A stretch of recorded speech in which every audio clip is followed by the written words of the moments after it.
We have something really important to say to you. And we're going to say it in a really blunt way. Yeah, please. Anytime you feel strong, chronic, negative emotion about something, you are nurturing a flawed premise, an untruth, a big lie. And what we mean by that is your inner being knows you and understands you and really likes you and is very happy with the unfolding of you. But when you, for whatever reason, have decided to take score in a way that you are not pleased with your progress, you get crossways of the truth of who you are. And so isn't it interesting? The very thing that is bugging you is the thing you're doing that's bugging you. Yeah, that's exactly it. So I'm trying to get myself to stop it. Well, we've never been able to get anybody to stop anything, because the law of attraction doesn't work that way. When we say stop it, you do more of the it we're trying to get you to stop. It's just the way the law of attraction works. So it's about starting something else, or it's about doing something else. And I do that, yeah. We have some questions for you, all right with you? Yeah. What do you think it is that makes you so acutely sensitive or evaluating of where you stand? What causes that trend? Not what caused it. Why are you still perpetuating it?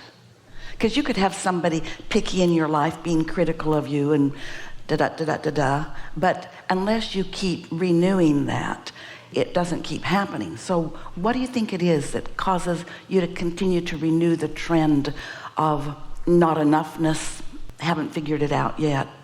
Yeah, I think I'm trying to fix things that shouldn't be fixed. And like what? Just old thought processes, and trying to move on from the past and try to... But hear this. This is such a good way to begin this conversation. Moving on from the past must let go of the past. We see it saying, I'm going to move on from the past. I want to get past that. And so it has to be a different mindset. Moving toward what? Not moving from what?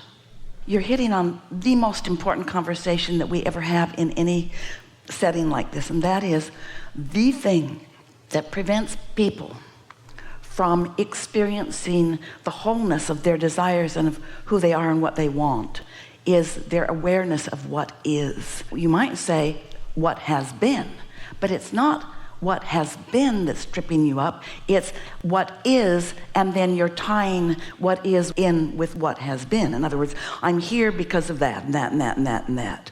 I feel like this because of that and that and that and that and that. But what is a buffet that has wanted and unwanted, and you have to be a really good selective sifter not to keep regurgitating the parts of what is that you want to release. And so it really is simply, it doesn't feel simple sometimes, but a matter of caring so much about the way you feel that you're unwilling to contemplate that thought any longer, because it always brings you down. Esther came to an awareness the other day. I'm going to stop talking about that person to myself, because that person, every time I get on that subject, I rip myself apart, and that person is not helped by my attention and not changing. And so some things I just have to let go. Not my job to fix, not my job to change, not my job to understand. Just let it go, because it's messing with my now, and it's messing with my what's coming up next. It's messing with me. How do I know that? It feels horrible every time I think about it. Now you could say, well, but isn't everybody deserving of love? Yeah, but let them get it from somebody else. Let them get it from their source energy.